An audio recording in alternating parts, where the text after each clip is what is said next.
গল্পের নাম অতলান্তের আহ্বান, পর্ব 2। ডক্টর আরেফিন চৌধুরীর মুখ দিয়ে তার নিজের স্বর বের হল না।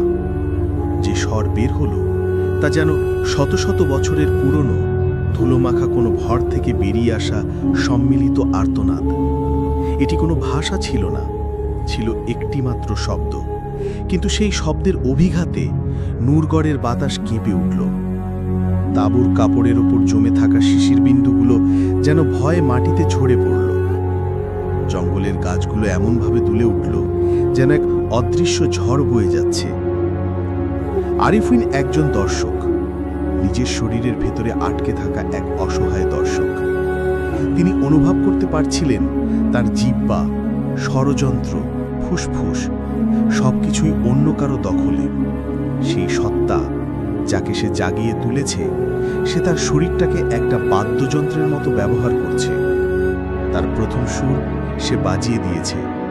তার মস্তিষ্কের ভেতরে সেই সম্মিলিত কণ্ঠস্বর হাসছিল।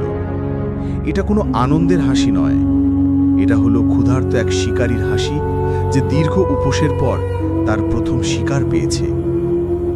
আরেফিন তার নিজের চেতনা দিয়ে অনুভব করতে পারলেন সেই সত্তা তার স্মৃতিগুলো পড়ছে। তার শৈশব, তার কৈশোর, তার মৃত বাবা মায়ের মুখ, তার সমস্ত দুর্বলতা সবকিছু যেন একটা খোলা বইয়ের মতো তার সামনে মেলে ধরা হয়েছে। হাদিসে বর্ণিত আছে, একাকী নির্জন প্রান্তরে বা ধ্বংসস্তূপে রাত্রি যাপন করতে নিষেধ করা হয়েছে, কারণ এসব স্থান জিন এবং শয়তানের বিচরণ ক্ষেত্র। আরিফিন এতদিন এসব বিশ্বাসকে উপহাস করে এসেছেন, আর আজ তিনিই নিজে সেই বিশ্বাসের সবচেয়ে ভয়ঙ্কর প্রমাণ হয়ে দাঁড়িয়ে আছেন। ভোর হল।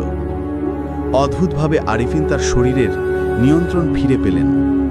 কিন্তু এটা কোনো মুক্তি ছিল না, ছিল আরো বড় এক ফাঁদ। তার মনে হলো সত্তাটি এখন তার ভেতরে ঘুমিয়ে আছে, অথবা হয়তো তাকে নিয়ে খেলছে, তাকে সামান্য স্বাধীনতা দিয়ে তার প্রতিক্রিয়া দেখছে। শরীরটা তার নিজের, কিন্তু আত্মাটা যেন ভাড়ায় খাটছে। একটা তীব্র বমি ভাব আর মাথা যন্ত্রণা নিয়ে তিনি তাঁবু থেকে বেরোলেন। তার প্রথম এবং একমাত্র চিন্তা ছিল রাহিমকে খোঁজা। অপরাধবোধ তাকে কুড়ে কুড়ে খাচ্ছিল। তার জেদের কারণেই ছেলেটা আজ বিপদে। তিনি রাহিমের তাঁবুতে গেলেন। সবকিছু লণ্ডভণ্ড। রাহিমের রিসার্চ নোটবুকটা খোলা পড়ে আছে। আরিফিন কাঁপতে কাঁপতে সেটা হাতে তুলে নিলেন। শেষের কয়েকটি পাতা ছেঁড়া, কিন্তু শেষ পাতায় রাহিমের লেখা কয়েকটি লাইন এখনো পড়া যাচ্ছে। Dash dash dash. এটা কোনো দানব নয়, এটা একটা সুর, বহু কণ্ঠের এক ঐকতান। ও আমার মায়ের কণ্ঠে ডাকছে, কিন্তু আমি জানি ওটা আমার মা নয়, ওটা সবাই। ও একা নয়, ও নিজেই এক কবরস্থান। ও চায় আমরাও সেই ঐকতানের অংশ হয়ে যাই। কোরআনের সূরা জিনের 6 নম্বর আয়াতে আছে, আর মানুষের মধ্য থেকে কিছু লোক জিনদের মধ্য থেকে কয়েকজনের আশ্রয় নিত, ফলে তারা জিনদের অহংকার আরও বাড়িয়ে দিয়েছিল। আমরা এখানে এসে ওদের অহংকার বাড়িয়ে দিয়েছি।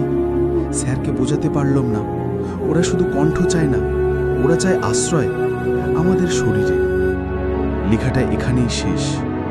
আরিফিনের হাত থেকে নোটবুকটা পড়ে গেল। তিনি বুঝতে পারলেন রাহিম সবটা জেনে গিয়েছিল। সে শুধু ভয় পালায়নি, সে হয়তো নিজেকে উৎসর্গ করেছে বাকিদের বাঁচানোর জন্য। আরিফিন পাগলের মতো রাহিমকে খুঁজতে লাগলেন। জঙ্গলের ভিতর দিয়ে দৌড়াতে দৌড়াতে তিনি সেই অতলান্ত গহ্বরের কিনারায় এসে পৌঁছলেন। আর সেখানেই তিনি জিনিসটা দেখতে পেলেন। রাহিমের পায়ের এক পাটি জুতো ঠিক গহ্বরের কিনারায় পড়ে আছে, যেন ভেতরে ঝাঁপ দেওয়ার আগে কেউ খুলে রেখেছে।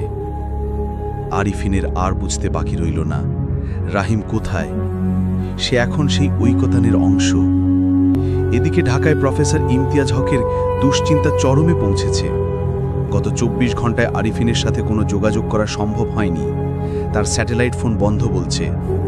প্রফেসর হক জানেন নূরগড়ের কিংবদন্তি কোনো সাধারণ কুসংস্কার নয়।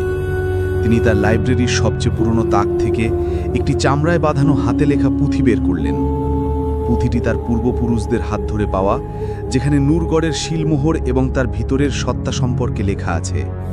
পুঁথির বিবর্ণ পাতায় তিনি যা পড়লেন তাতে তার রক্ত হিম হয়ে গেল। এতে লেখা ছিল, ড্যাশ ড্যাশ ড্যাশ, তার নাম নেই। সে হলো আসাদা, অর্থাৎ প্রতিধ্বনি। সে কণ্ঠ ভক্ষণ করে। মানুষের সবচেয়ে প্রিয়জনের স্বর নকল করে সে শিকারকে কাছে টানে এবং তার জিহ্বা এবং স্বর কেড়ে নিয়ে তাকে নিজের সহস্র কণ্ঠের কারাগারে বন্দী করে। তার শক্তি আবদ্ধ থাকে শিলমোহরের নিচে। যে সেই শিলমোহর ভাঙবে সেই হবে তার প্রথম দরজা, তার প্রথম বাহন। তখন সে শুধু একজন থাকবে না, সে পরিণত হবে বহুজনে। তার লক্ষ্য হবে শহর, নগর, যেখানে লক্ষ লক্ষ কণ্ঠ তার ক্ষুধার অপেক্ষা করছে। পুঁথিতে একটা ভয়ঙ্কর সতর্কবাণীও ছিল। তাকে থামানোর একটি উপায়, তার প্রথম বাহনকে ধ্বংস করা। কিন্তু সে তার বাহনকে রক্ষা করার জন্য সমস্ত মায়া এবং ছলনার আশ্রয় নেবে। সে তার বাহনের মুখ দিয়ে প্রিয়জনের আকুতি জানাবে, বাঁচার জন্য কাঁদবে। সেই মায়ায় পা দেওয়া মানেই নিজের আত্মাকে তার হাতে তুলে দেওয়া। প্রফেসর হক আর এক মুহূর্ত দেরি করলেন না। তিনি সরাসরি প্রত্নতত্ত্ব বিভাগ এবং বন বিভাগের সর্বোচ্চ কর্মকর্তাদের ফোন করলেন। তিনি তাদের সবটা খুলে বলার চেষ্টা করলেন, কিন্তু কেউই তার আজগুবি কথায় কান দিল না। তারা শুধু জানালো একটি উদ্ধারকারী দল পাঠানোর ব্যবস্থা করা হচ্ছে। নূরগড়ে আরিফিন বাঁচার জন্য এক মরিয়া চেষ্টা শুরু করলেন। তিনি বুঝতে পারছিলেন তাকে এখান থেকে বেরোতে হবে।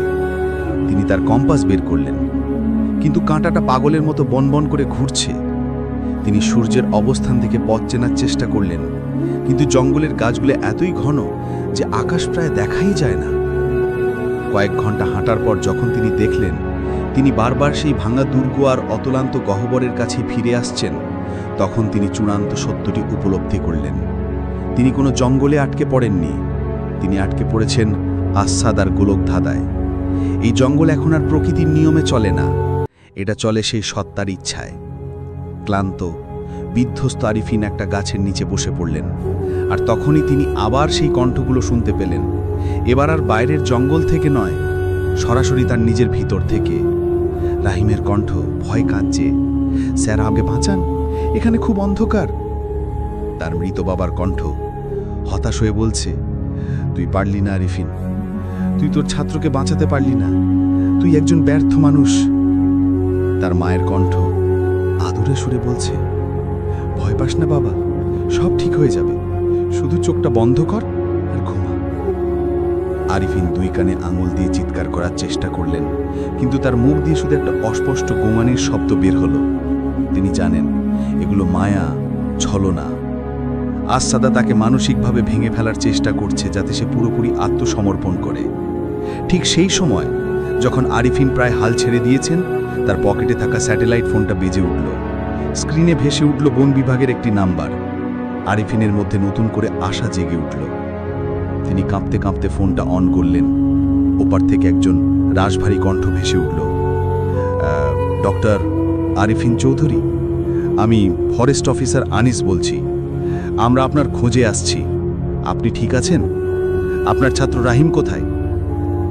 আরিফিনের সমস্ত শক্তি এক করে চিৎকার করে বলতে চাইলেন, এখানে আসবেন না, এটা একটা ফাঁদ, পালিয়ে যান। কিন্তু তার জিহ্বা আবার অবশ হয়ে গেল। তার চোখের সামনে পৃথিবীটা যেন স্থির হয়ে গেল। তিনি অনুভব করলেন আশাদা তার ভিতর থেকে জেগে উঠেছে। এবার আর কোনো বিকৃত শব্দ নয়, নয় কোনো দুর্বোধ্য ভাষা। সত্তাটি এখন তার শিকারকে পুরোপুরি আয়ত্তে এনে ফেলেছে। আরিফিন নিচের চোখে দেখলেন তার ঠোঁট নড়ছে। তার মুখ দিয়ে একটা শান্ত, স্বাভাবিক এবং অত্যন্ত প্রত্যয়ী কণ্ঠ বেরিয়ে এলো, তার নিজেরই কণ্ঠ। অফিসার আনিস, সৃষ্টিকর্তাকে ধন্যবাদ, আপনারা আসছেন। আমি ঠিক আছি, রাহিমও ঠিক আছে। ও একটু ভয় পেয়ে জঙ্গলে চলে গিয়েছিল, কিন্তু আমি ওকে খুঁজে পেয়েছি। আমরা এখানে ইতিহাসের সেরা একটা আবিষ্কার করেছি, কিন্তু আমাদের কিছু যন্ত্রপাতি দরকার। আপনারা কি দয়া করে কিছু ভারী সরঞ্জাম আর অতিরিক্ত লোক নিয়ে আসতে পারবেন? জায়গাটা পুরোপুরি নিরাপদ, কোনো ভয় নেই। ওপার থেকে অফিসার আনিস স্বস্তির নিঃশ্বাস ফেলে বললেন, আলহামদুলিল্লাহ, আমরা খুব চিন্তায় ছিলাম। আপনি একদম চিন্তা করবেন না ডক্টর, আমরা কাল ভোরের প্রথম আলোতেই আপনাদের প্রয়োজনীয় সব কিছু নিয়ে রওনা হচ্ছি। অসংখ্য ধন্যবাদ। আরিফিনের মুখ দিয়ে আসাদা বলল, তার ঠোঁটের কোণে ফুটে উঠল এক শীতল, কুটিল হাসি, যা আয়নায় দেখা নিজের প্রতিবিম্বকেও ভয় পাইয়ে দিত। ফোনটা কেটে গেল। আরিফিন এখন পুরোপুরি বন্দী। তার মস্তিষ্ক চিৎকার করে কাঁদছে, কিন্তু তার শরীর এখন এক ভয়ঙ্কর শিকারীর নিখুঁত অস্ত্র। তিনি জানেন উদ্ধারকারী দল আসছে না, আসছে আশাদার পরবর্তী শিকাররা। আর তিনি, ডক্টর আরিফিন চৌধুরী, নিজের কণ্ঠেই তাদের এই মৃত্যু ফাঁদে আমন্ত্রণ জানালেন। তার কানের ভেতরে আশাদার সেই সম্মিলিত কণ্ঠস্বর ফিসফিস করে উঠল, ভোজ প্রস্তুত হচ্ছে, আরও নতুন কণ্ঠ, আরও নতুন প্রতিধ্বনি। প্রিয় দর্শক, আজ এই পর্যন্তই। গল্পের পরবর্তী অংশটি পেতে চাইলে আমাদের চ্যানেলটি সাবস্ক্রাইব করুন অথবা ফেসবুক পেজটি ফলো করুন। আমরা খুব শীঘ্রই গল্পের পরবর্তী অংশ আপলোড দেওয়ার চেষ্টা করব।